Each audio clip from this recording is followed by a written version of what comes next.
안녕하십니까? 스마트 기술센터 이승철 전무입니다. 2021 스마트 기술 컨퍼런스에 참석하신 여러분들을 진심으로 환영합니다. 본 컨퍼런스는 올해부터 전 사업 부분에 4차 산업혁명 관련 스마트 기술을 적극적으로 적용하고자 스마트 기술센터에서 주관하여 진행합니다. 스마트 기술센터는 지난 7월 신설 후 설계 자동화 및 시공 무인화를 전사 스마트 기술 비전으로 설정하였습니다. 이를 위해 각 사업본부의 협업 강화, 오픈 이노베이션 및 그룹 시너지 창출에 중점을 두고 있습니다.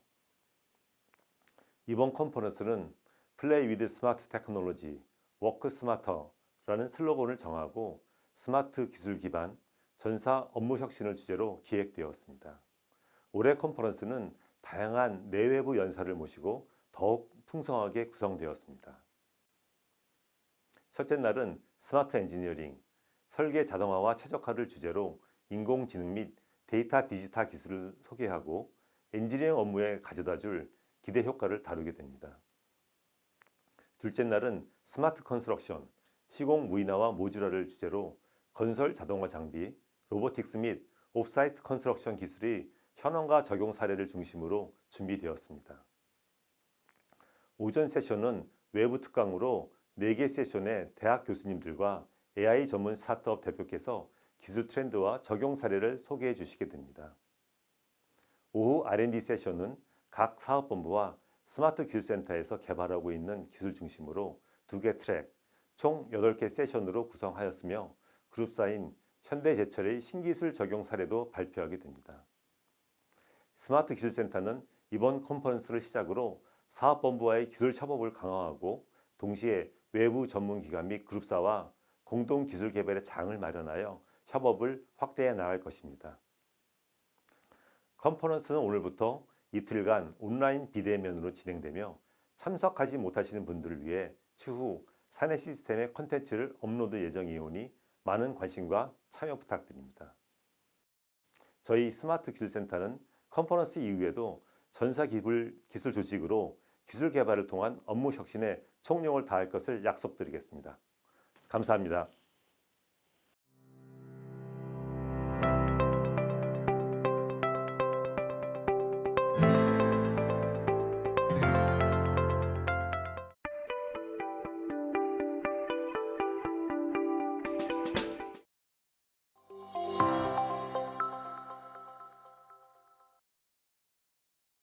최근에 4차 산업 기술이 많은 관심을 가지고 있는데 인공지능이나 빅데이터, IoT 기술의 적용을 위해서는 데이터의 디지털화가 필수적으로 요구됩니다. 이런 관점에서 보면 데이터 디지털화는 4차 산업 기술의 쌀과 같다고 생각이 됩니다.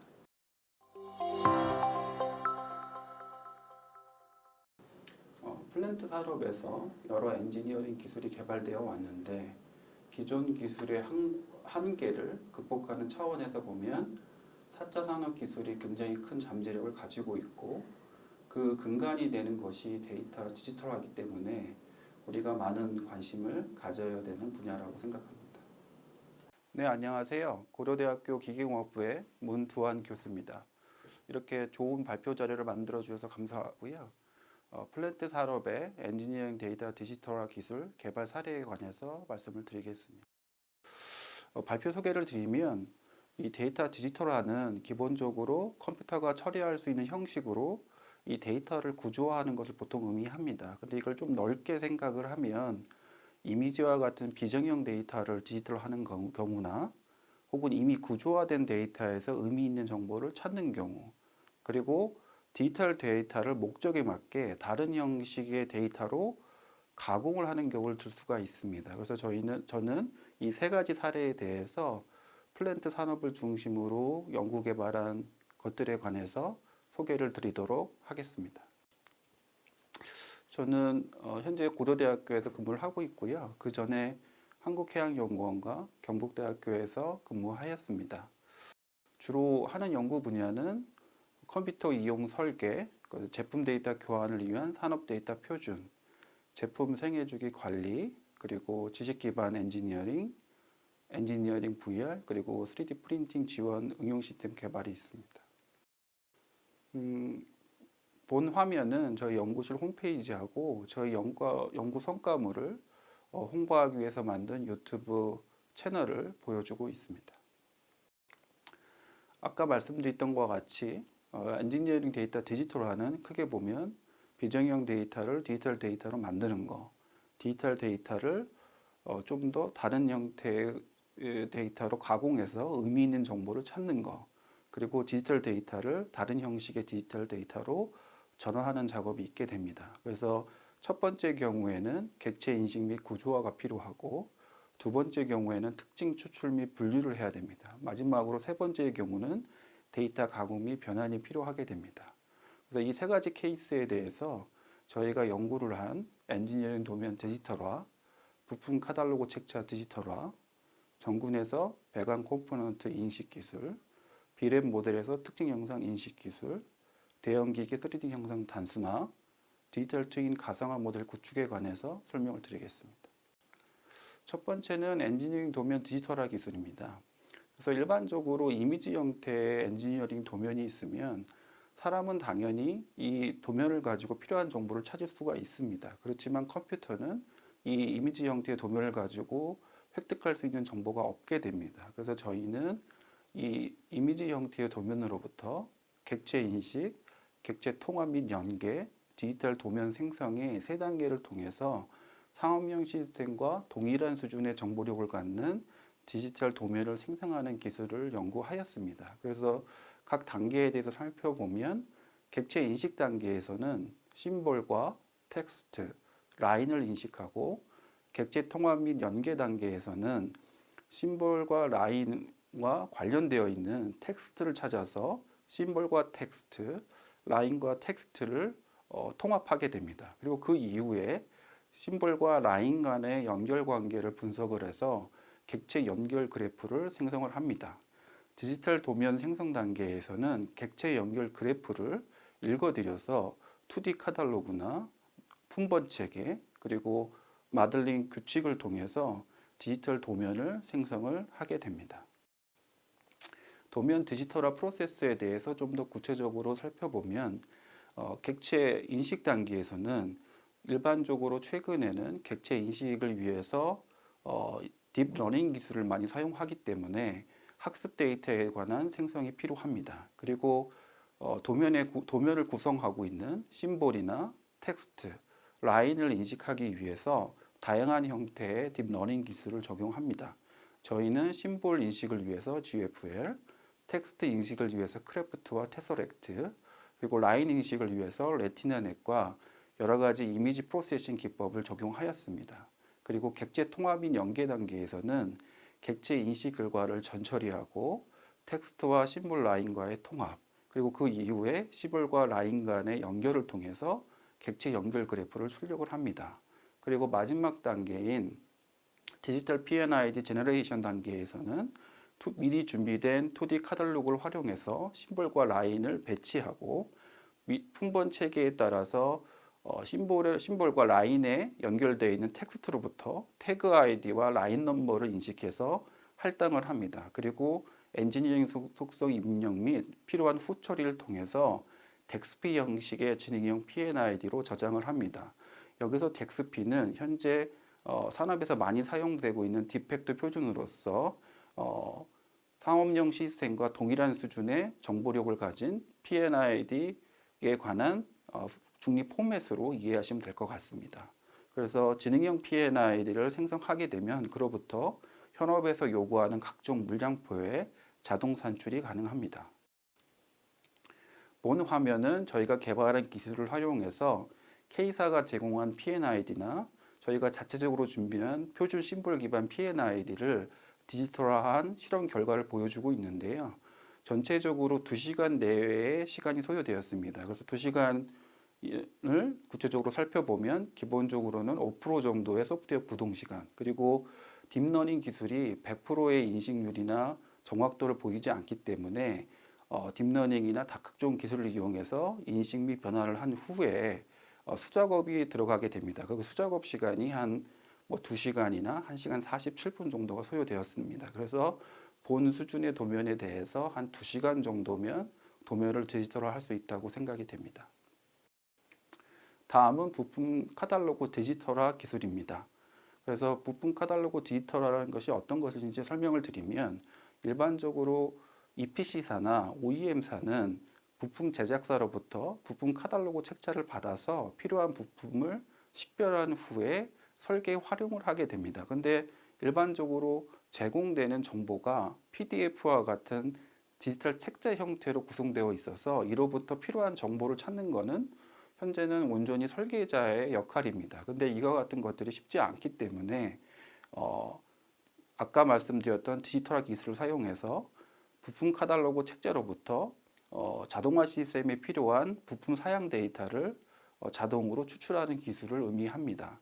근데 보통 이와 같은 카탈로그 책자 인식을 하게 될 경우에는 아까 앞에서 말씀드렸던 문자 인식 기술로만 그걸 한정하실 수 있는데 실제로 부품 카탈로그 책자로부터 디지털화된 부품 사양 데이터를 추출하기 위해서는 여러 가지 과정을 거쳐야 되고 이 과정에서 딥러닝 기술은 특정 단계 하나를 구현하기 위한 기술이고 나머지는 우리가 일반적으로 생각하고 있는 자동화 소프트웨어나 엔지니어링 시스템 개발 기술이 활용되게 됩니다.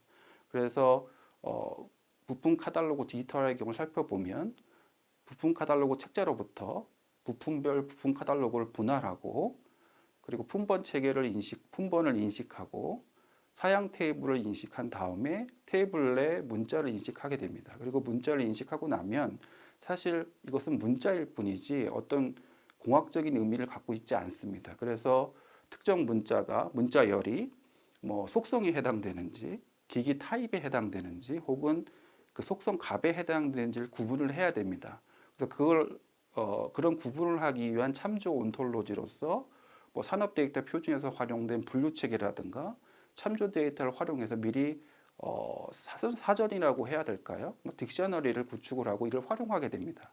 그래서 그 단계가 인식, 객체, 시멘틱화 및 연계 기술이 됩니다. 그 과정을 통해서 결론적으로 카탈로그 책자로부터 카탈로그 디지털 형태의 카탈로그 파일을 생성할 수 있게 됩니다. 부품 카탈로그 디지털화 요소 기술을 살펴보면 앞에서 설명드렸던 것 같이 텍스트 인식 기술, 테이블 인식 기술, 산업 데이터 표준 기반 데이터 교환 기술이 필요하게 됩니다. 텍스트 인식 기술은 화면 왼쪽에 보이는 것과 같이 이미지나 PDF로부터 문자열을 찾아내는 거에 지나지 않습니다. 그렇지만 이 문자열이 어떤 의미를 갖는지는 사실 그 이후에 후처리를 통해서 찾아내야 되는 것입니다. 그리고 이와 같은 텍스트를 인식하기 전에 이 텍스트가 포함되어 있는 사양 시트를 찾아야 됩니다. 그것이 테이블 인식 기술이고요. 저희는 여러 가지 딥러닝 모델을 검색을 하고 분석을 한 후에 몇 가지를 적용을 하였습니다. 그리고 문자 인식을 위해서는 EasyOCR이나 테서렉트를 사용하였습니다. 그래서 문자를 인식한 다음에는 산업 데이터 표준 기반으로 구축해놓은 중립 카탈로그나 참조 데이터를 활용해서 각 문자열의 의미를 찾아내는 과정을 거칩니다. 그리고 그 이후에 각 문자열이 가지는 공학적인 의미들 간의 연관관계를 부여합니다. 그 부여된 연관관계를 통해서 최종적으로는 XML 기반으로 카탈로그 데이터를 인코딩하게 되고 그것이 결론적으로 디지털 데이터가 됩니다. 다음은 분할 점검으로부터 배관 컴포넌트를 검색하는 기술입니다. 최근에는 에즈빌트 플랜트라든가 에즈 오퍼레이티드 플랜트 같은 대상물에 있어서 실제 형상을 획득하는 데 있어서 레이저 스캐닝 같은 기술이 많이 사용되고 있습니다. 근데 이와 같은 레이저 스캐닝 데이터를 좀 더 효과적으로 활용하기 위해서는 여기 스캔 데이터로부터 3D CAD 시스템에서 활용할 수 있는 3차원 모델을 생성하는 것이 중요합니다. 그래서 전반적으로 적용하는 방법은 점근, 획득, 그 다음에 정합, 전처리, 최종적으로 3D 모델링이 됩니다.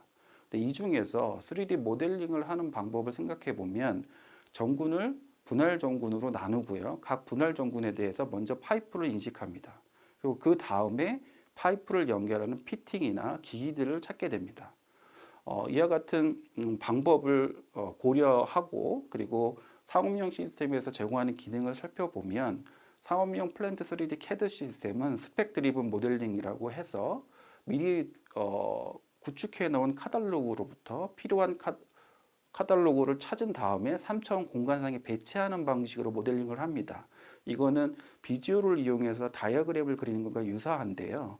그러면 결론적으로 이 과정에서 핵심 요소는 분할 정군으로부터 그에 대응되는 카탈로그를 어떻게 찾느냐가 중요하게 되고요. 분할 정군 자체가 3차원 형상 데이터이기 때문에 결론적으로 3차원 형상 데이터 비교 기법이 들어가게 됩니다. 그래서 저희는 이 과정을 좀 더 도식화를 했고요. 그래서 입력 정군이 들어오면 정군을 여러 개로 분할을 합니다. 그리고 각 분할 정군에 대해서 배관 여부를 확인합니다. 만약 배관 타입이면 파이프를 인식하고 해당되는 파이프 컴포넌트를 찾아서 3차원으로 모델링을 합니다. 그리고 그 분할 정군이 배관 타입이 아니면 인접 배관의 공식 지름을 확인한 다음에 공식 지름과 분할 정군을 이용해서 카탈로그로부터 해당되는 컴포넌트를 찾고 그걸 3차원으로 배치를 해서 3D 모델링을 하게 됩니다. 근데 이 과정에서 가장 중요한 기술 중에 하나는 입력 분할 정군과 카탈로그에 있는 컴포넌트의 3차원 형상들 간의 비교를 하는 기술입니다. 그래서 저희는 이를 위해서 딥러닝 기술을 적용을 했고요. 그리고 다들 아시겠지만 딥러닝 기술 적용을 위해서는 데이터베이스를 구축을 해야 됩니다. 그래서 저희는 파이핑 컴포넌트에 대한 분할 정군 데이터 리파지토리를 먼저 구축을 하였습니다. 그리고 그 이후에 이 리파지토리를 활용을 해서 굉장히 성능이 검증되어 있는 딥러닝 모델을 적용을 해서 분할 정군이 들어왔을 때 파이핑 컴포넌트의 타입을 식별하는 기술을 개발하였습니다. 기술 개발 결과 성능 실험을 했는데요. 전통적인 알고리즘 기반의 방법에 비해서 저희가 전통적인 알고리즘 기반의 방법도 사전에 구축을 했었고요. 비교를 해보면 딥러닝 기반의 분류 기술이 전통적인 기술보다 약 10% 이상의 높은 성능을 보여주었습니다. 다음에 설명드릴 것은 비랩 모델에서 특징 형상을 인식하는 건데요. 먼저 비랩 모델에 대해서 설명을 드리겠습니다. 비랩 모델은 단순한데요. 물체의 외곽 형상을 표현하는 방법이라고 이해하시면 될 것 같습니다. 그래서 물체의 외곽 형상을 보면 결론적으로 면으로 구성되어 있고 면을 둘러싸고 있는 모서리 그리고 모서리의 양 끝점인 점으로 구성되어 있습니다. 그래서 이거를 위상이라고 하고요. 면과 모서리의 실제 형상 정보는 기하라고 불리우는 별도의 정보로 연계해서 관리합니다. 그래서 뭐 기하 정보로는 평면이나 곡면, 직선, 곡선 등이 있게 됩니다. 근데 이와 같은 정보에서는 사실 우리가 엔지니어링이나 어떤 업무를 할 때 필요한 어떤 의미 있는 정보는 존재하지 않습니다.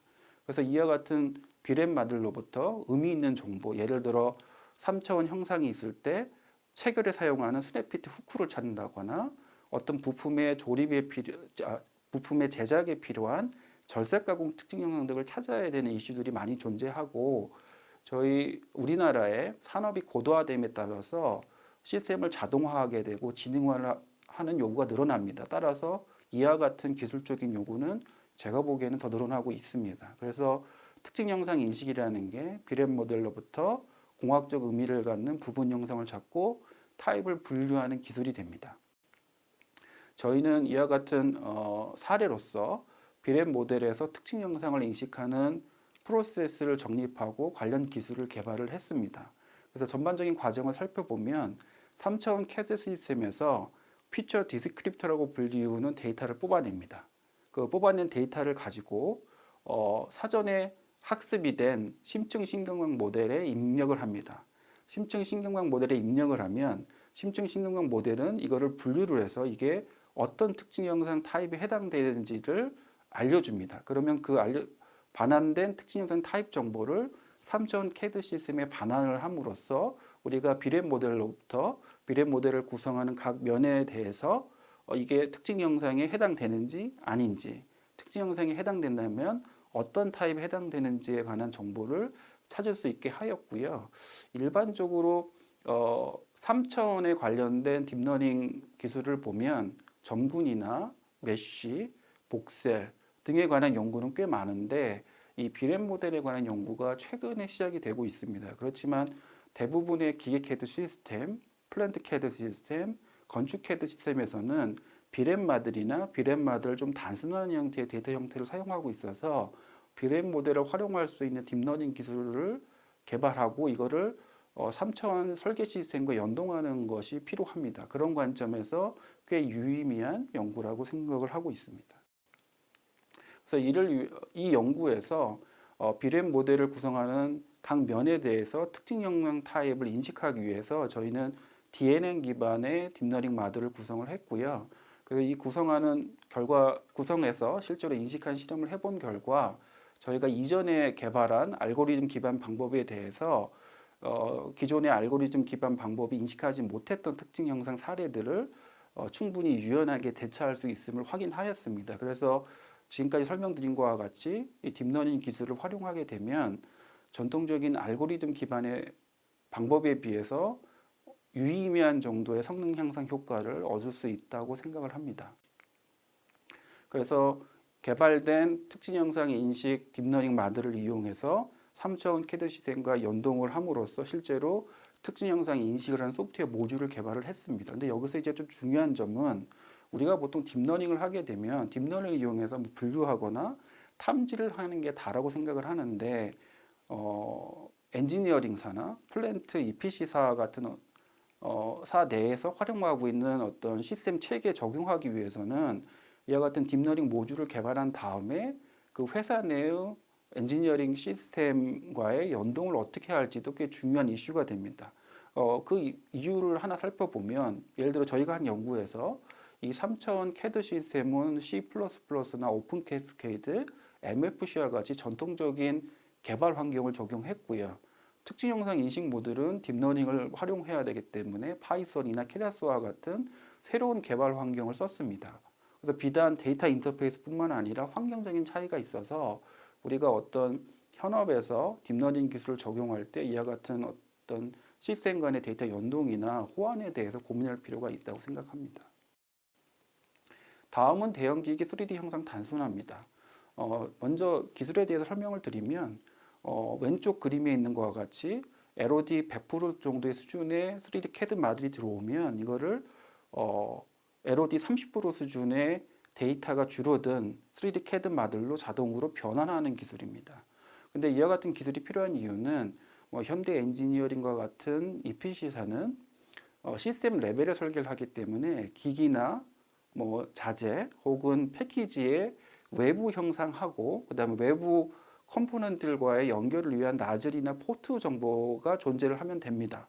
그렇지만 기자재 제작사의 입장에서는 실제 그걸 제작을 해야 되기 때문에 상세한 3차원 형상 정보가 필요합니다. 따라서 데이터 수준의 차이가 발생을 하고요. 현업에서는 현재 이걸 어떻게 커버하고 있냐면 다른 방법이 없어서 수작업으로 재모델링하는 방법을 쓰고 있습니다. 그래서 저희는 이걸 자동으로 단순화하는 기술을 개발을 하였고요. 목표는 외형을 유지하면서 데이터 사이즈를 줄이는 겁니다. 그리고 이와 같은 단순화 기술의 핵심 기술을 살펴보면 단순화 연산과 평가 척도가 있습니다. 평가 척도는 3D 마들을 구성하는 요소의 중요도를 판정을 한 다음에 어떤 것을 제거할지를 결정하는 기술이고요. 단순화 연산은 선정된 요소를 제거하고요. 제거하고 나면 후처리를 해야 됩니다. 그래서 후처리를 하는 기술을 의미합니다. 이와 같은 3D 형상 단순화 기술을 엔지니어링사 입장에서 살펴보면 엔지니어링사는 기기 제작사가 납품하는 어떤 기기뿐만 아니라 기기에 관련된 엔지니어링 정보도 같이 받아야 되는데 거기에는 3D CAD 마들도 포함됩니다. 근데 아까 말씀드렸던 것처럼 LOD의 차이로 인해서 3D 마들을 그냥 받는다고 해서 바로 사용하기엔 좀 제약이 많습니다. 따라서 3D 마들을 기기 제작사가 저희가 개발하는 기술을 활용해서 단순을 한 다음에 준다던가 혹은 엔지니어링사 내부에서 기기 제작사로부터 받은 3D 모델을 자동으로 단순화를 하게 되면 기존에 적용하고 있는 프로세스를 조금 더 개선할 수 있다고 생각합니다.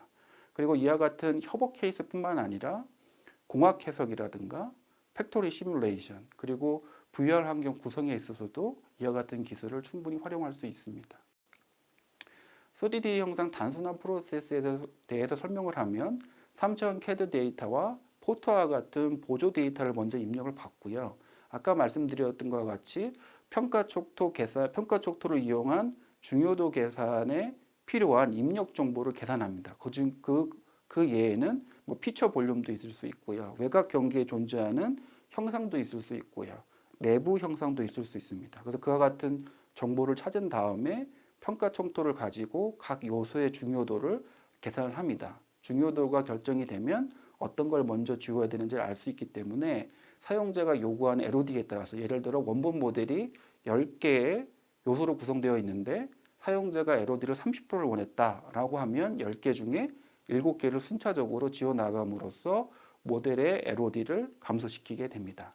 그래서 저희 연구팀은 기본적인 단순화 절차 및 평가 족도 외에도 이를 개선해서 연결성 보존이라든가 형상 복잡도를 고려한다든가 최적 LOD를 결정하는 것과 같은 다양한 연구를 수행하였습니다. 이와 같은 3D 형상 단순화 기술의 효과를 살펴보면 본 기술을 적용하게 되면 원본 모델 대비 한 30% 수준으로 데이터를 줄일 수 있는 것 같습니다. 그렇지만 그 이상 줄이게 되면 원본 모델의 외형 형상이 깨지게 돼서 30% 정도가 적정한 수준으로 판단이 됩니다. 그래서 현업에서 적용을 하려면 단순화 기술을 활용해서 30% 정도까지 데이터를 줄인 다음에 경량화 기술을 활용을 해서 데이터를 더 줄이는 방법을 적용하는 것이 합리적으로 생각이 됩니다. 그럼 여기서 단순화 기술하고 경량화 기술을 비교해 보면 단순화 기술은 모델에 구성되어 있는 요소를 지우는 겁니다. 근데 경량화 기술은 반면에 구성되어 있는 요소를 지우는 것이 아니라 이 데이터를 표현하는 포맷을 바꾸는 겁니다. 근데 그 포맷이 되게 필요한 데이터의 수가 적은 거죠. 그래서 단순화는 요소를 줄이는 거, 경량화는 데이터 포맷을 바꾸는 것으로 이해하시는 게 좀 더 쉬울 것 같습니다. 그래서 저희는 이와 같은 단순화나 경량화를 디지털 트윈 가상화 모델 구축하는 데 적용을 하고 있습니다. 최근에 디지털 트윈이 새로운 4차 산업 기술 중에 하나로서 각광을 받고 있는데요. 이 디지털 트윈의 구동을 위해서는 VR 기반의 가상화 모델을 구축하는 게 필수적입니다. 그렇지만 이제 현업에서 해보신 분들은 알지만 플랜트 3D CAD 모델이나 혹은 다른 형태의 3D 모델에서 이와 같은 가상화형 경량화 모델을 만드는 과정은 사실 대부분이 수작업의 연속입니다. 그래서 실질적으로 초기 구축한 이후에 뭐 유지보수라든가 실제로 초기 구축 자체도 시간이나 비용이 많이 들게 됩니다. 그래서 저희는 이 과정을 자동화하고 혹은 반자동화하는 것에 관한 기술 개발을 하고 있고요. 앞에 설명드렸던 단순화와 경량화를 조합하는 기술을 적용하고 있습니다. 그래서 3D CAD 시스템으로서 3D CAD 시스템에서 저희가 필요한 포맷으로 출력하고 출력된 중립 3D 마드를 단순화하고 그리고 경량화하는 과정을 거치게 되고요. 경량화는 부품 타입별로 최적화된 3D 메쉬를 생성하는 과정 그리고 3D 메쉬를 가지고 객체 그룹핑 및 씬 그래프를 생성하는 과정을 거치게 됩니다. 그래서 저희 예상으로는 이와 같은 과정을 거치게 되면 기존에 저희가 통상적으로 수행하고 있는 가상화 모델 구축 방법에 비해서 시간뿐만 아니라 뭐 비용, 인력도 상당히 절감할 수 있을 것이라고 생각합니다. 지금부터는 이제 저희가 연구 개발한 사례에 대한 소개를 마치고 소위 요즘에 많은 관심을 끌고 있는 딥러닝 기술을 엔지니어링에 적용할 때 뭘 좀 고민해야 되는지에 관해서 설명을 드리겠습니다. 첫 번째는 적용 분야의 명확한 식별입니다. 사실 엔지니어링 소프트웨어는 명확한 인풋과 아웃풋이 존재합니다. 그래서 인풋을 가지고 아웃풋을 만들기 위해서 해결하는 프로세스를 정의하고 각 단계별로 인풋과 아웃풋 그리고 수행 오퍼레이션을 정의하는 게 필요합니다. 그래서 실질적으로 여러 단계가 나오게 되고 그 중에서 딥러닝 기술을 적용하면 좋을지 아닐지에 대한 검토가 필요한 것 같습니다. 그리고 딥러닝 기술을 적용하면 좋을 것 같지만 데이터가 없다면 또 할 수 없기 때문에 데이터의 가용도를 검토한다거나 확보 방안을 수립해야 됩니다. 그리고 최근에 나와 있는 여러 가지 딥러닝 마들 중에서 가장 좋은 거를 고르는 것도 중요합니다. 그리고 아까 말씀드린 것처럼 우리가 어떤 공학적인 문제를 해결하기 위해서 어떤 시스템을 개발하게 되면 딥러닝 기술이 전부라고 생각하시는 것보다는 딥러닝 기술은 특정 단계에서 기존 기술을 극복하는 데 도움이 된다고 생각하는 게 좀 더 편한 것 같습니다. 그래서 딥러닝 기술을 적용하는 단계와 그 외 단계를 어떻게 연계할 건지, 데이터 측면, 인터페이스 측면, 소프트웨어 측면에서 연동 방안을 고려하는 것이 중요한 것 같습니다. 그리고 이 딥러닝 기술은 많은 사람들이 관심을 갖고 많은 사람들이 연구를 하고 있어서 하루에도 몇십 개의 논문이 계속 나오고 있습니다. 그래서 우리가 기존에 개발되어 있는 딥러닝 마들 중에서 가장 적합한 게 뭔지를 찾아서 선택하는 것도 중요하다고 생각됩니다. 예를 들어 이미지를 가지고 분류를 하고 싶다. 그럴 때는 MVCN과 같은 마들이 중요한 대안이 될 수가 있습니다. 그리고 딥러닝 기술 자체는 기본적으로 데이터 기반 방법이기 때문에 가능한 많은 양의 학습 데이터를 확보하는 것이 중요합니다. 그래서 발표 자료에 나와 있는 것처럼 기본적으로 심층 신경망은 대량량의 데이터가 존재하는 걸 가정하고 있습니다. 예를 들어 같은 수의 데이터셋인데요. 6만 개의 데이터셋인데 타입이 10개 있는 걸 C/10이라고 하고요. 6만 개의 데이터셋인데 타입이 100개인 거를 C/100라고 합니다. 그래서 이 데이터셋을 가지고 개발된 딥러닝 마들의 정확도를 보여주는 표가 이 슬라이드인데요. 보시는 것처럼 C/10일 경우는 정확도가 꽤 높은데 C/100는 사실 그 정도가 안 됩니다. 그러니까 이걸 보고 뭘 알 수 있냐면 기본적으로 좋은 심층 신경망을 선택하는 것도 중요합니다. 그렇지만 적정 수의 데이터를 확보하는 것도 중요하다는 의미가 됩니다.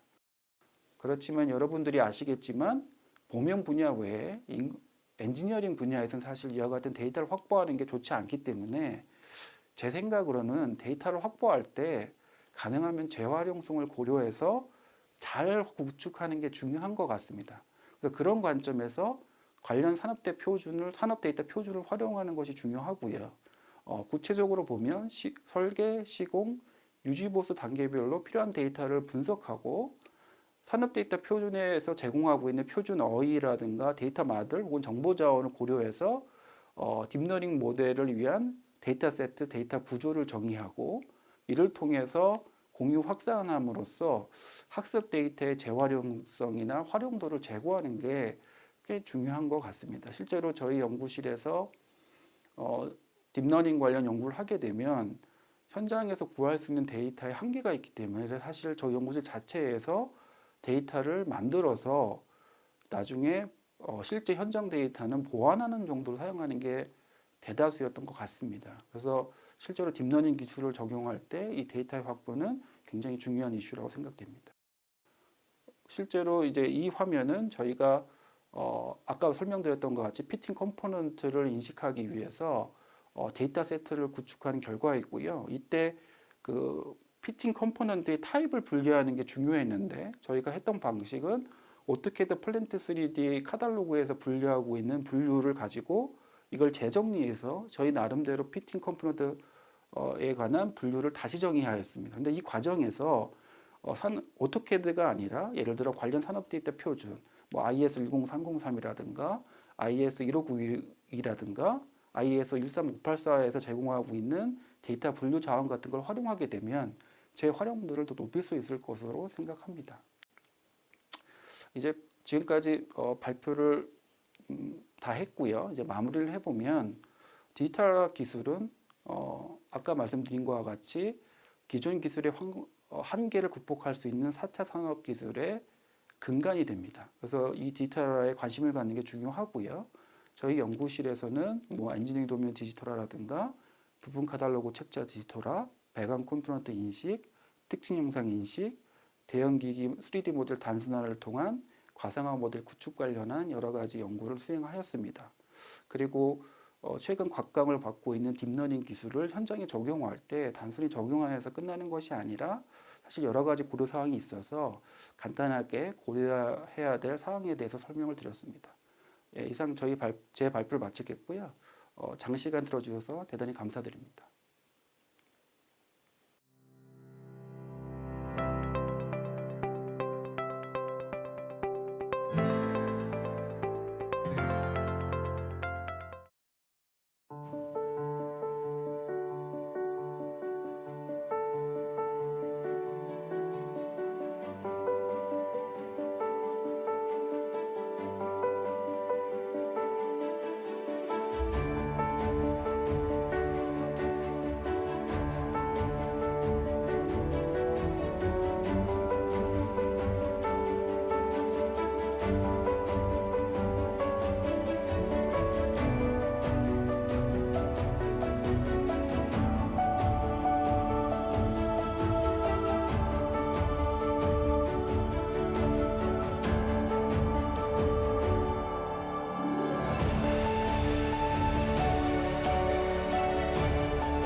인공지능 문자인지 기술에 대해서 말씀드리려고 하면 인공지능이 뭔지에서부터 말씀드려야 될 것 같습니다.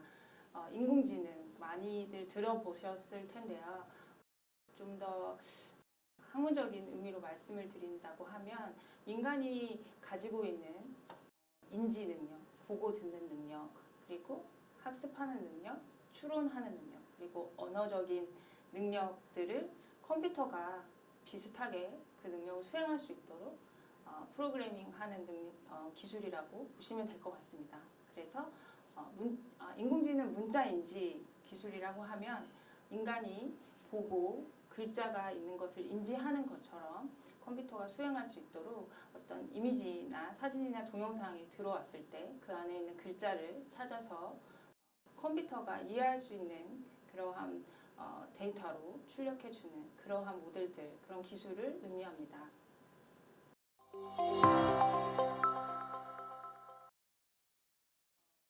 제가 이해한 엔지니어링 산업이란 과학 기술을 활용해서 최적의 상태로 업무를 수행하여 경제적인 생산 구조와 인력의 효율적 활용을 꾀하는 것이라고 이해했습니다.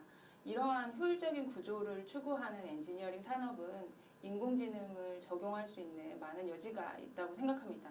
왜냐하면 인공지능 기술은 인간이 반복적으로 단순하게 하는 작업들에서 제일 강점을 나타내는 편이고 이러한 부분들에서 숙련된 인간의 능력을 넘어서서 이미 인공지능 기술이 더 좋은 성과를 보여주고 있습니다. 그래서 이러한 기술들을 활용하면 좀 더 효율적인 구조를 만들 수 있을 것이라 생각되고요. 인공지능 문자인지 기술을 엔지니어링 산업에 적용한다고 하면 데이터를 포함하고 있는 수많은 문서나 이미지 안에서 원하는 데이터를 추출해주는 그런 데이터 관리를 하는 데에서의 효율성을 효율적인 방법을 제시할 수 있지 않을까 이렇게 생각됩니다.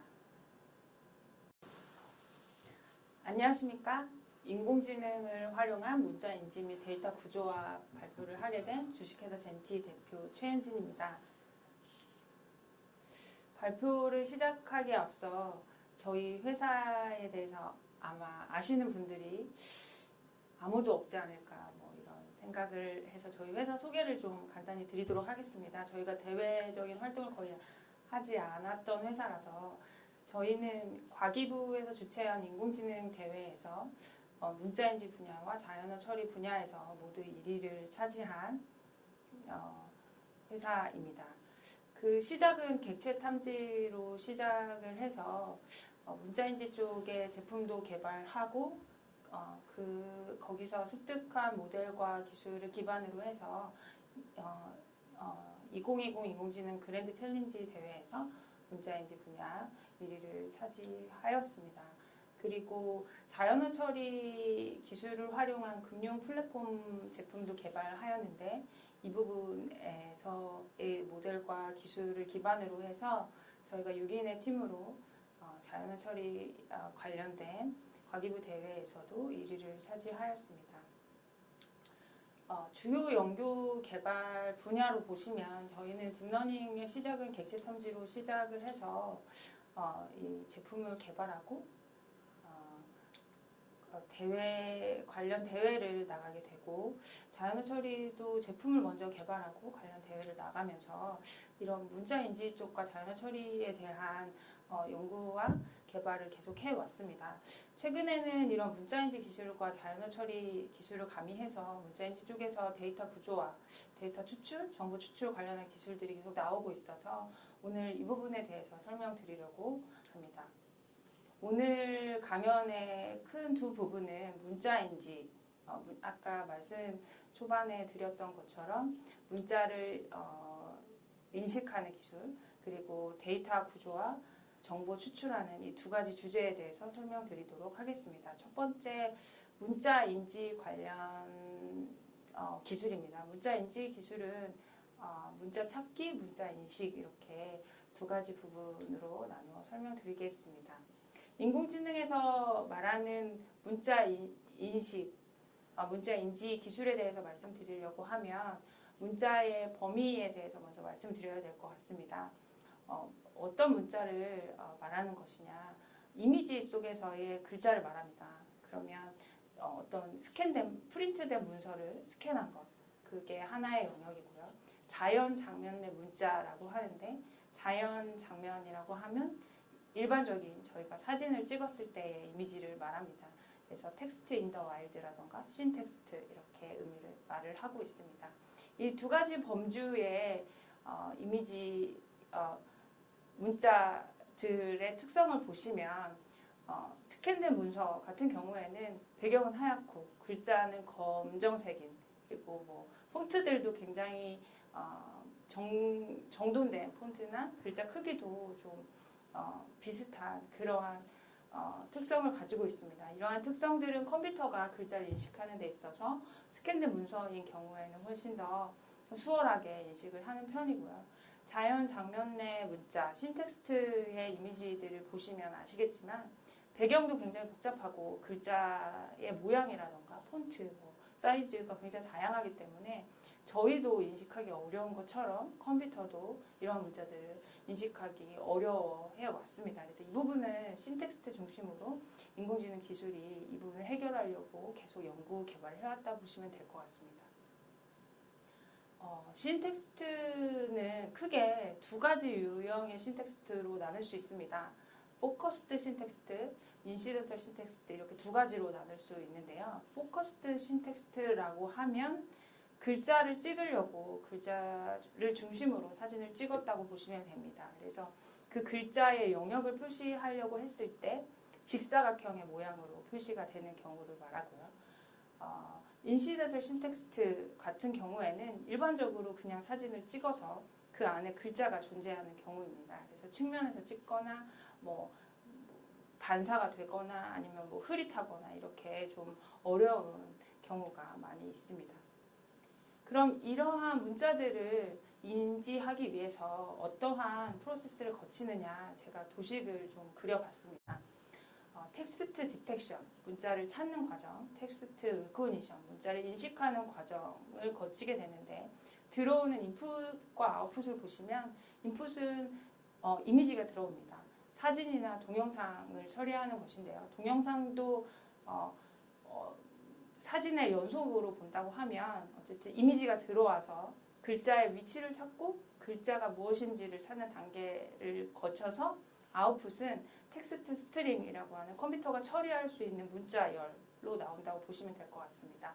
이런 과정을 거쳐서 여기서 얻어지는 많은 정보, 원본 이미지, 잘린 이미지, 이런 여러 가지 정보와 스트림 값들을 가지고 이 데이터를 구조화하는 그런 과정을 거치고 있습니다. 그럼 이 단계 하나하나 글자를 인지하는, 글자를 찾는 단계, 글자를 인식하는 단계, 데이터 구조화하는 단계에 대해서 설명드리도록 하겠습니다. 문자를 찾는 모델의 구조는 무엇이 들어가서 무엇이 나오느냐 이렇게 보시면 이미지가 들어옵니다. 아까 보여드렸던 전체 도식에서 첫 번째 단계이기 때문에 인풋 값은 같고요. 일반적인 이미지, 글자가 포함되어 있는 이미지가 들어왔다고 했을 때 문자를 찾는 모듈을 통과하게 되면 글자 영역이 있는 좌표 값으로 아웃풋이 나오게 됩니다. 그래서 문자를 찾는 모듈을 텍스트 디텍션 아니면 텍스트 로컬라이제이션이라는 말을 쓰고요. 이러한 모듈을 통해서 이미지 내에 어디에 글자가 있는지를 표현하는 거는 제일 좌상단을 0,0이라고 했을 때 이미지 사이즈의 크기만큼을 표현하게 되는데요. 이미의 글자가 있는 영역 두 점으로 표현할 수도 있고 두 점이면 직사각형을 만들 수 있으니까 아니면 한 점에 위스 하이트를 표현하면 또 그것도 직사각형을 표현할 수 있습니다. 이런 것들은 포커스드 신텍스트처럼 직사각형으로 표현할 수 있는 그런 텍스트들인 경우에 이러한 좌표값으로 아웃풋을 만들어내면 되는데 아까 인시덴털 신텍스트 같은 경우에는 직사각형이 아니라 사다리꼴이라던가 굉장히 커브드된 텍스트들이 많았기 때문에 이런 경우들은 여러 점으로 표현해야 되는, 그래서 저희가 목표로 하는 이미지 자체가 난이도가 올라가면서 이걸 나타내는 좌표값도 굉장히 다양하고 복잡해지고 있다 이렇게 보시면 될 것 같습니다. 그래서 실제로 ICDAR 2013 굉장히 유명한 인공지능 글자 이런 문자인지 관련한 대회였고요. 이렇게 경년으로 2013년, 15년, 17년, 19년 이렇게 열리고 있습니다. 그래서 그때 당시에 GT 그라운드 트루스라고 해서 정답을 제가 가지고 와봤습니다. 제일 왼쪽에 A가 이제 들어가는 이미지고요. 거기에 텍스트 문자가 보이는 영역을 이렇게 직사각형 의미의 두 점으로 해서 표현을 한 거고 그 두 점을 GT에 이렇게 나타내 주는 구조를 갖고 있습니다. ICDL 2015년도의 이미지를 보시면 확실히 어려워진 걸 보실 수 있습니다. 측면으로 되어 있고 글자들이 뭐 이렇게 가방끈에 가린다던가 일부가 잘 보이지 않거나 뭐 이런 경우들이 많이 있습니다. 그래서 이런 것들을 직사각형으로 표현하기 어렵기 때문에 임의의 4점으로 표현해야 되는 GT 값을 가지고 있는 걸 볼 수 있습니다. 이러한 텍스트 디텍션 모델은 크게 두 가지로 나눌 수 있습니다. 딥러닝을 사용했느냐, 딥러닝을 사용하지 않았느냐에 따라서 나눌 수 있고요. 기존의 머신러닝 베이스로 글자를 찾는 기술은 계속 연구가 되어 왔었는데 2015년, 16년도가 되면서 딥러닝을 베이스로 한 모델들이 훨씬 성과가 좋으면서 그 이후에 최근 5년 동안은 거의 머신러닝 베이스드 모델은 새로 나타나지는 않았고요. 딥러닝을 기반으로 이러한 글자를 찾는 모델들이 계속 연구 개발되어 왔다고 보시면 될 것 같습니다. 이러한 딥러닝 베이스드 모델은 크게 두 가지로 나타납니다. 바운딩 박스 리그레션 모델과 세그멘테이션 베이스드 모델 이 두 가지로 나눌 수 있는데요. 이 뒤에 표를 보시면 이러한 모델이 어떤 유형인가를 볼 수 있습니다. 2014년부터 19년까지 주요 모델들을 정리해서 표로 나타낸 리뷰 논문인데요. 거기서 제가 발췌를 해왔습니다. 보시면 그 BB라는 게 바운딩 박스 베이스드입니다. 그래서 SB는 세그멘테이션 베이스드 모델이고 저희가 목표로 하는 데이터 자체가 이제 일레귤러 폼들이나 커브드 텍스트들이 많기 때문에 그런 것들을 처리하기 위해서 세그멘테이션 베이스드 모델이 훨씬 최근에는 많이 나오고 있는 걸 볼 수 있습니다. 그 세그멘테이션 베이스드 모델이 디텍션에서 더 좋은 성과를 냈기 때문이고요. 네트워크에서 아키텍처를 뭐를 사용하느냐, 백본은 뭐를 사용하느냐에 대한 것도 정리가 잘 되어 있습니다. 그리고 디텍션을 하는 단위도 워드 단위로 하느냐, 하나하나 글자, 캐릭터 단위로 하느냐, 아니면 한 줄로 하느냐, 텍스트 라인으로 하느냐에 따라서도 모델을 구분할 수 있고요. 그리고 여기 코드라고 되어 있는 부분은 체크면 일부의 코드든 전체 코드든 공개가 되어 있는 것입니다. 그래서 이 딥러닝 분야의 매력은 이러한 모델들의 코드들이 많이 공개가 되어 있다는 겁니다. 그래서 논문에도 굉장히 자세하게 모델에 대해서 설명이 되어 있기 때문에 찾아보시면 이러한 정보들이나 모델을 공부해 보실 수 있을 겁니다. 그리고 제일 우측이 트레이닝 데이터셋인데 딥러닝은 어떠한 데이터를 학습했냐에 따라서 그 결과가 결정됩니다. 그래서 어떤 데이터셋을 활용했느냐 보시면 아까 제가 조금 전에 보여드렸던 ICDAR 13, ICDAR 15년도 데이터들 이런 코코 데이터나 이런 데이터를 중심으로 학습을 한 모델들이다 이렇게 보시면 될 것 같습니다. 이렇게 수많은 텍스트 디텍션, 문자 찾기 모델이 나오고 있습니다. 그 모델 중에서 제가 어떤 모델을 하나를 골라서 설명을 드려야 될까 고민을 많이 했는데 그 중에서 디퍼런셔블 바이너리제이션, DB라고 부르는 모델을 가지고 왔습니다. 지금 현재까지도 굉장히 성능이 좋은 편이고요. 코드가 공개되어 있고 그리고 특히 이 모델의 논문의 맨 첫 페이지에 나와 있는 표입니다. 우측이 가로축이 속도고 이 모델의 처리 속도고 세로축이 성능으로 보신다고 하면 보통 생각해 보시면 빨리 처리하면 정확도가 좀 성능이 낮아지는 그런 반비례 관계에 있다고 보시면 되는데 이 DB 모델은 속도도 빠르고 성능도 굉장히 좋은 그러한 모델이다는 걸 단적으로 보여주는 그런 표입니다. 그래서 아직도 이 MSRA TD 500이라는 데이터셋에서 DB가 2위 정도 하는 굉장히 나쁘지 않은 좋은 성능을 보여주고 있는 모델입니다. 이 모델의 아키텍처를 제가 구조도를 가지고 와봤습니다.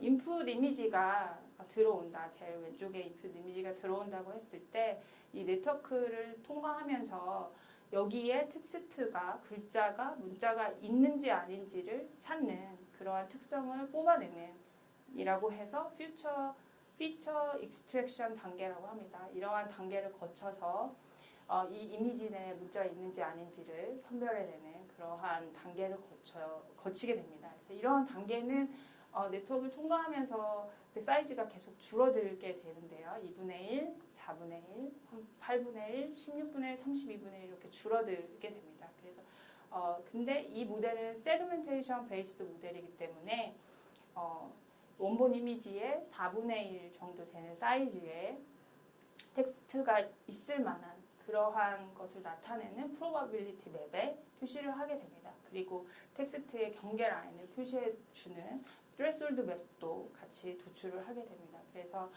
모든 이미지마다 이러한 텍스트가 있는지 없는지를 판별해주는 네트워크다 이렇게 보시면 될 것 같습니다.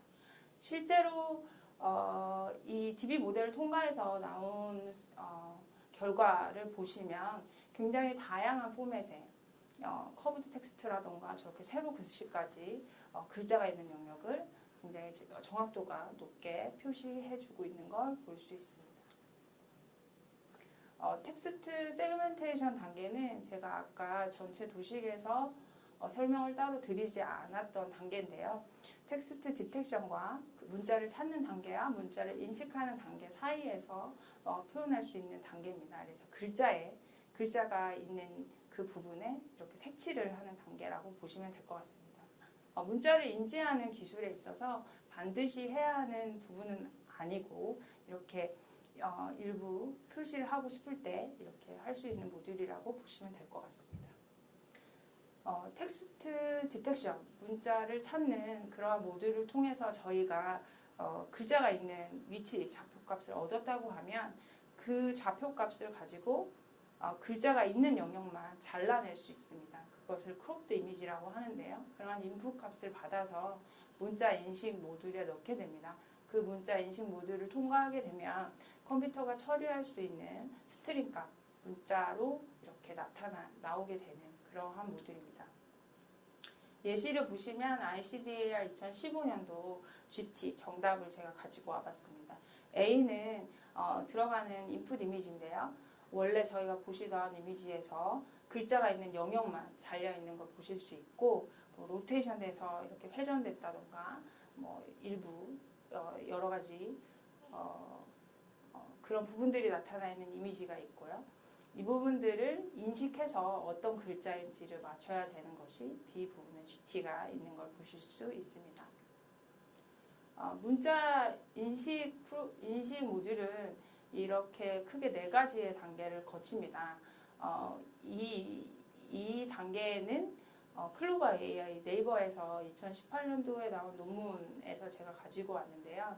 그 전까지는 이러한 단계를 잘 설명하지 않고 각자 자기의 모델의 성능만 얘기를 했었는데 네이버 쪽에서 이렇게 정리를 단계별로 잘 하고 단계별로의 특성을 잘 나눠서 모델 비교를 할 수 있게 해 주었습니다. 그래서 이 단계를 보시면 문자 인식이 어떻게 되는지를 간단하게 보실 수 있는데요.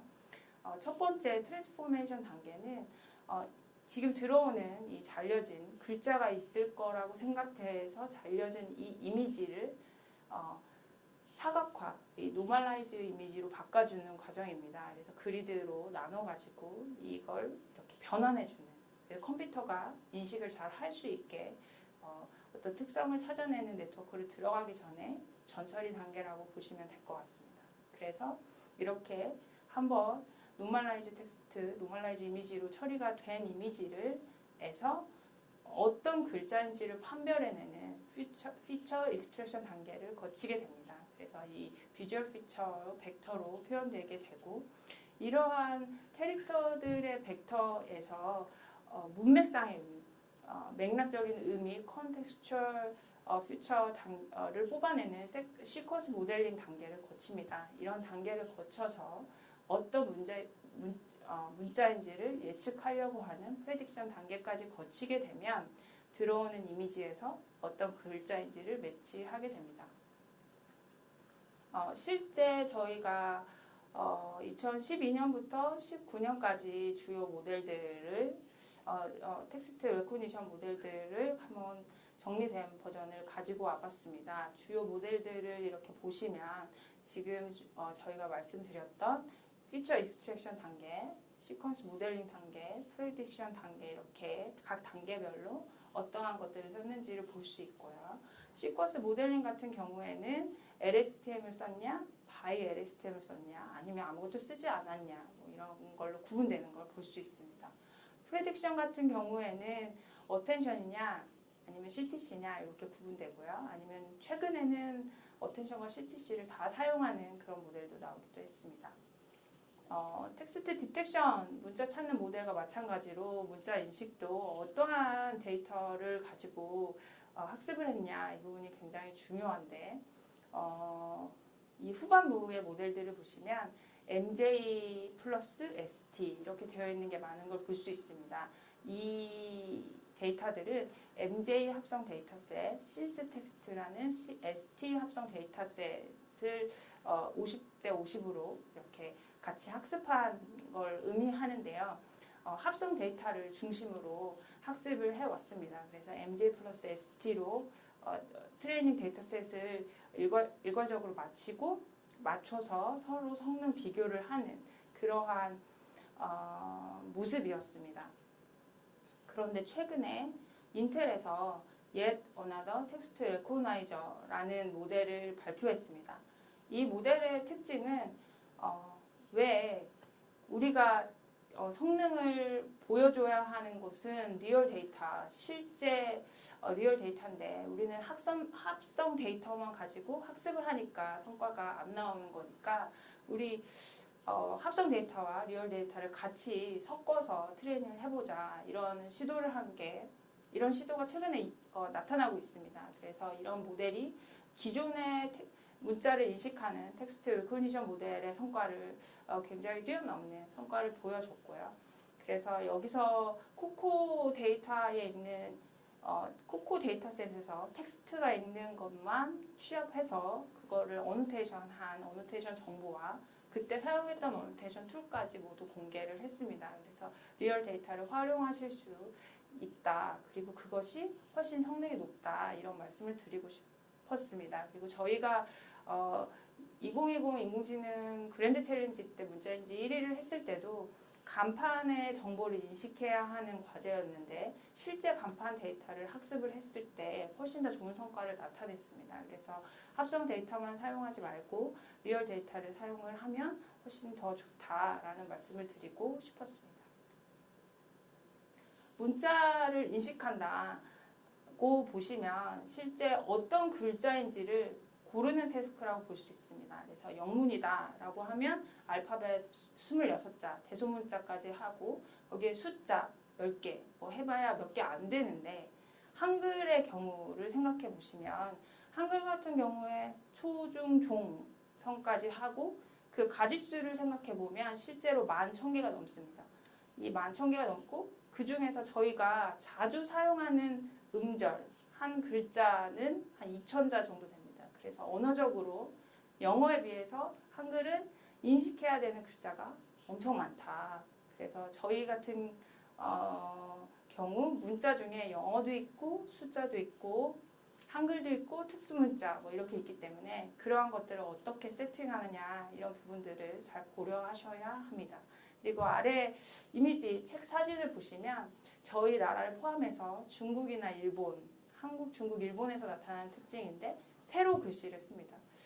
서양 문화에서는 이렇게 세로 글씨를 잘 쓰지 않는데 저희 동양권에서는 이렇게 세로로 글씨를 쓰기 때문에 이런 것들을 인식하기 위해서 텍스트 모델, 인식 모델에서도 좀 처리를 해줘야 되는 그런 부분들을 고려하셔야 됩니다.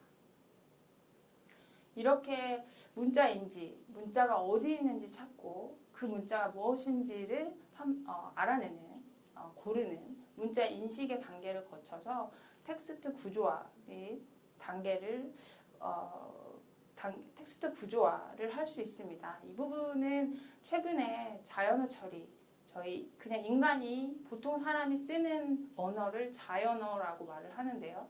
그런 자연어를 처리하는 인간의 언어를 이해하려고 하는 그러한 기술들이 가미되면서 기존의 글자를 인식하는 기술이 좀 달라지고 있습니다. 그 부분에 대해서 말씀드리겠습니다. 여태까지 문자 인지를 통해서 저희가 얻은 정보는 이미지, 원래 들어왔던 인풋 값이었던 이미지, 그리고 텍스트가 있는 위치 정보, 그리고 텍스트 스트링으로 바꿨던 그 문자, 이렇게 여러 가지 정보들이 있습니다. 이 정보를 모두 다 넣어서 데이터 구조화 모듈을 지나가게 됩니다. 이러한 데이터 구조화를 거치면 뭐가 나오느냐? 원하는 값에 대응되는 밸류 값, 어떤 값을 추출하게 됩니다. 이 말이 좀 어려우실 수도 있는데 뒤에 예시를 보여드리면서 설명을 좀 더 드리도록 하겠습니다. 그리고 어떤 이미지에 대해서 질문을 했을 때 대답을 하는 것, 그런 것들을 할 수 있습니다. 제가 두 개의 이미지를 가지고 왔는데요. 오른쪽에 포스터 같이 생긴 거를 보시면 호주의 당뇨병, 다이어비츠에 대한 어떤 정보를 제공하고 있습니다. 그래서 질문이 뭐냐? How many females are affected by diabetes 되어 있습니다. 그래서 당뇨병을 걸린 여자들은 몇 명이냐? 이렇게 그냥 이 이미지를 주고 맞추라고 했을 때 여기에 female이라는 단어가 없음에도 불구하고 저 여자 모양을 보고 저 위에 3.6이라는 숫자를 보고 3.6% 이렇게 맞춘다는 거죠. 그래서 그냥 글자가 있는 거를 단순히 컴퓨터가 처리할 수 있는 스트링 값으로 변환하는 그런 기술들이 아니라 이제는 이 정보를 이해하고 어디에 매칭되는지를 파악해서 그 해당하는 질문에 맞는 데이터를 추출해주는 그런 기술이라고 볼 수 있습니다. 영수증도 하나의 중요한 이 데이터 구조화에 있어서 중요한 태스크인데요. 다들 영수증을 많이 보셔서 아시겠지만 굉장히 다양한 구조를 가지고 있습니다. 정해져 있는 폼이 많이 없습니다.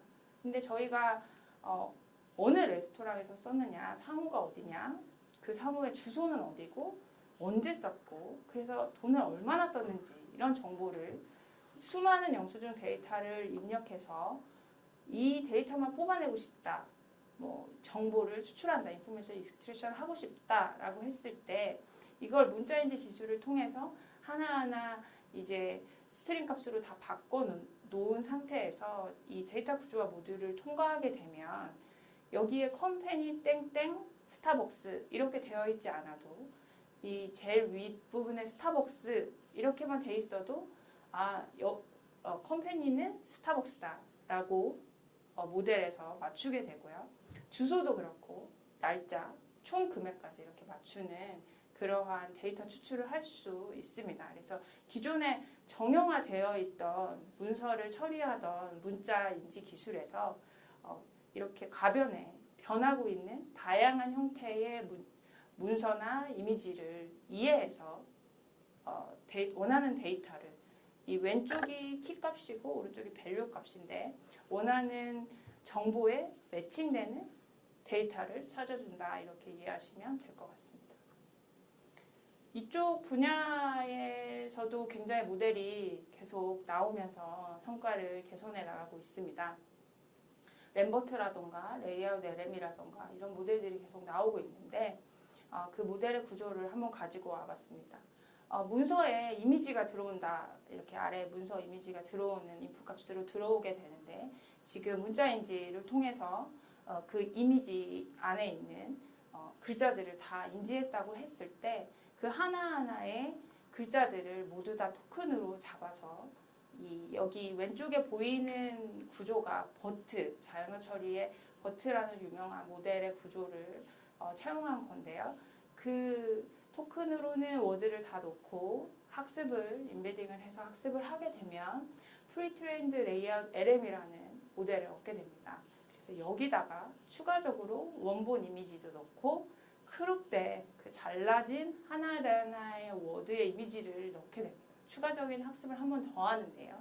여기에 폰트라던가 글자의 크기 뭐 이런 것들의 정보가 더 많다는 걸 알고 이런 추가 학습을 하게 되면 아까 영수증에서 원하는 데이터를 추출하는 것처럼 그러한 데이터를 추출하는 모델을 만들어낼 수 있습니다. 여기까지 저희가 문자를 찾고 그 안에 있는 데이터를 뽑아내는 데이터 구조화에 대해서 살펴봤습니다.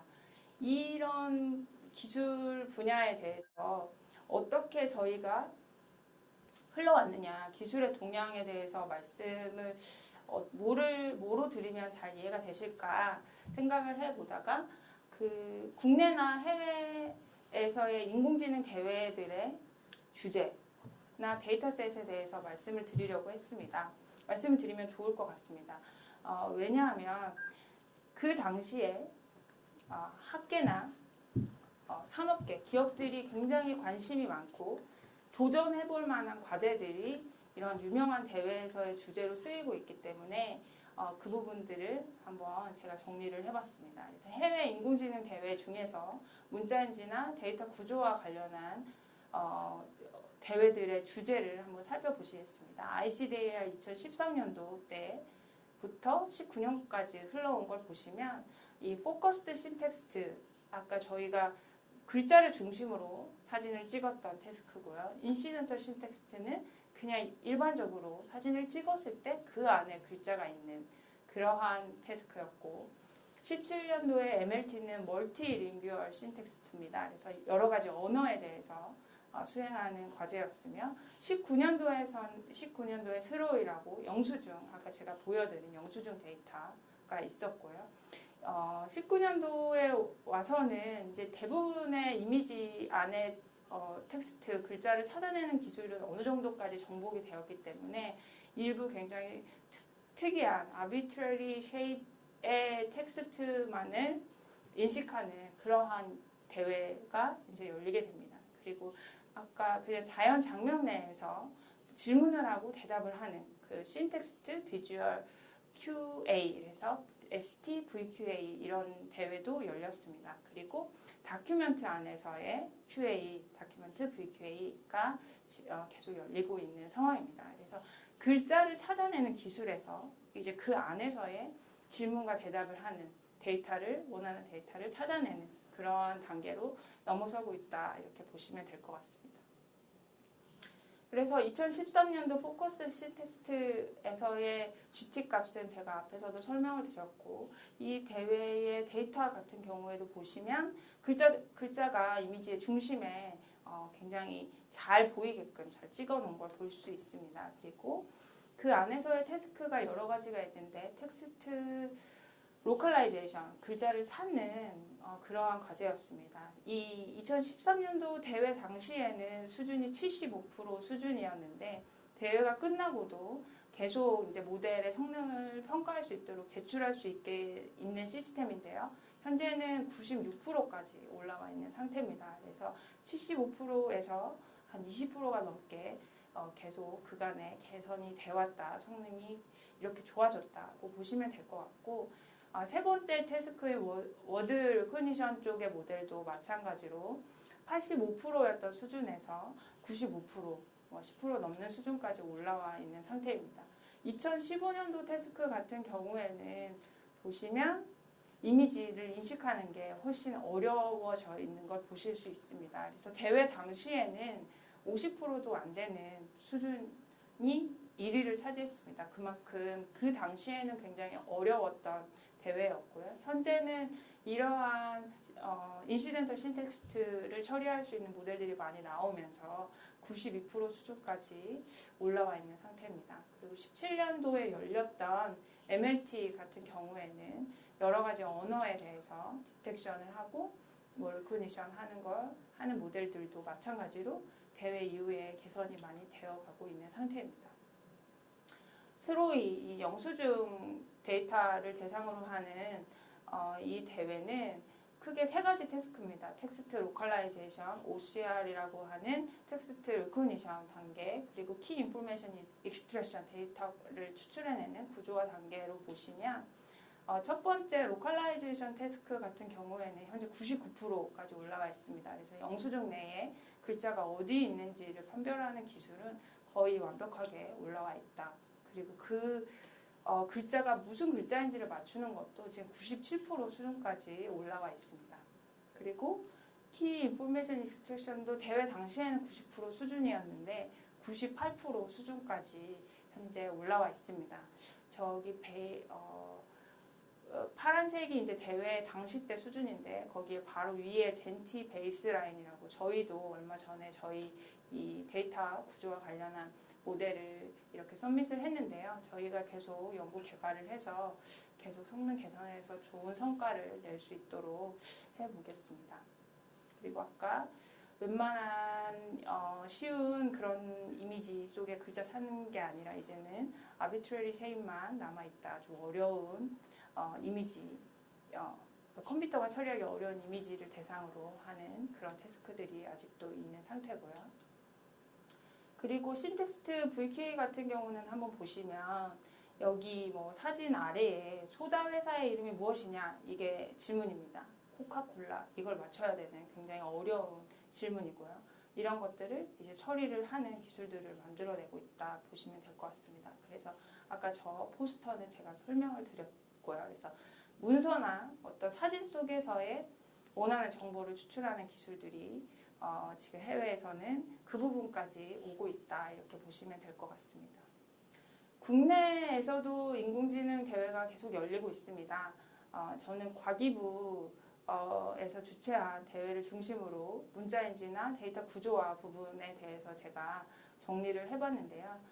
손글씨를 인지한다던가 자연어에 대한 QA 문제 그리고 간판을 인지하는 문제가 19년, 20년에 진행이 됐다고 하면 최근에 이제 저희가 참가했던 2020 인공지능 그랜드 챌린지는 간판의 정보를 인지한 다음에 그 간판의 상호 정보를 이용해서 위치 정보를 활용해서 촬영한 사람의 위치를 찾는 문제였습니다. 이렇게 뒤에 또 다른 알고리즘을 개발해서 해결을 해야 되는 그런 과제까지 요구를 하고 있고요.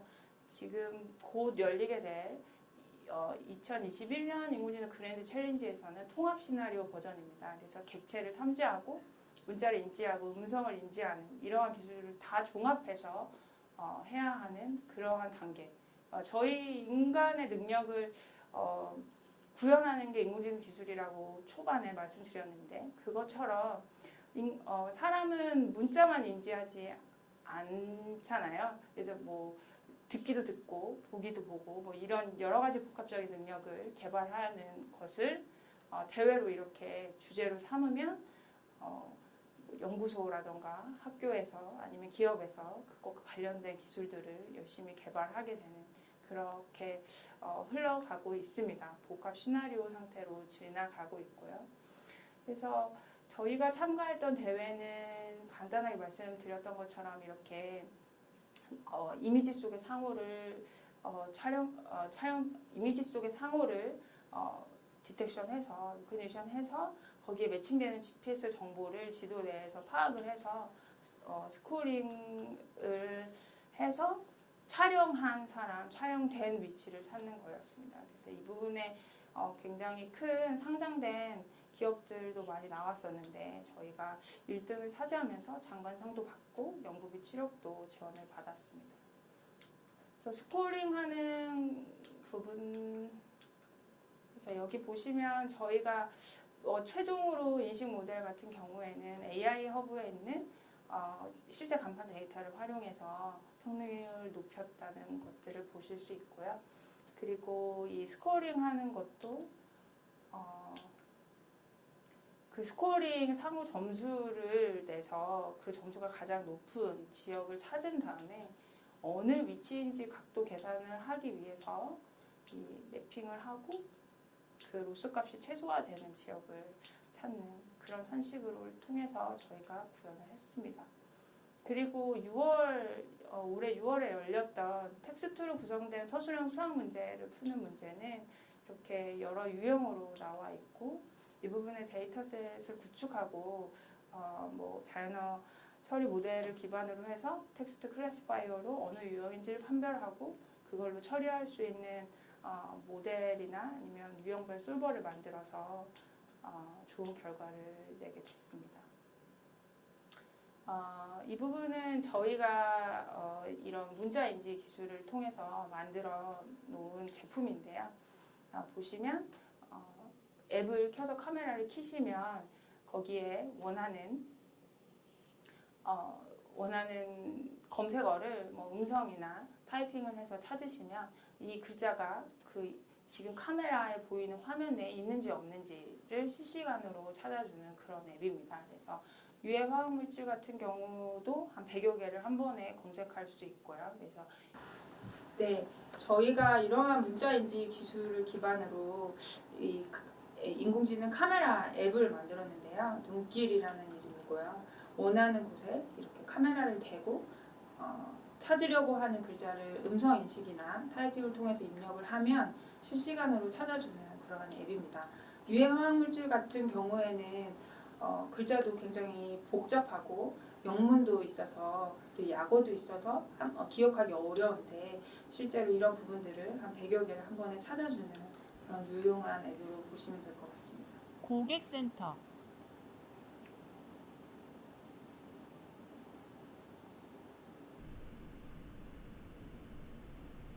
고객센터 리무사사의 0096.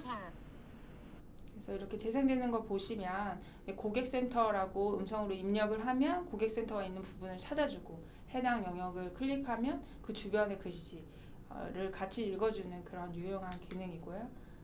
그 다음에 보시면 유해 화학물질이라고 미리 그룹어로 저희가 설정을 해 놓았는데 한글 영문을 다 찾을 수 있고요. 그래서 한번 이렇게 뭐 화장품이나 뭐 이런 핸드크림 같은 걸 스캐닝을 해보시면 유해 화학물질이 포함되어 있는지를 알 수 있습니다.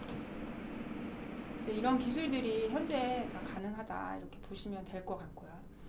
오늘 강의 발표는 이 도표로 다 설명드릴 수 있을 것 같습니다. 한번 정리를 해드리면 문자를 인지하는 것은 문자가 어디 있는지 찾는 텍스트 디텍션과 문자가 무엇인지를 찾는 텍스트 리코니션 단계를 거친다. 그래서 들어오는 이미지를 이러한 디텍션과 리코니션의 모듈을 통과하게 되면 컴퓨터가 처리할 수 있는 문자 값으로 변환이 되고요. 이렇게 출력되어 있는 텍스트 스트링 그리고 그 위치 정보 그리고 원본의 이미지 이런 모든 정보들을 활용해서 데이터 스트럭처링이라고 하는 원하는 정보를 찾아내는 그런 기술까지 지금 가능한 상태다고 보시면 될 것 같습니다. 오늘 문자인지와 데이터 구조와 관련해서 강의를 들어주셔서 감사합니다.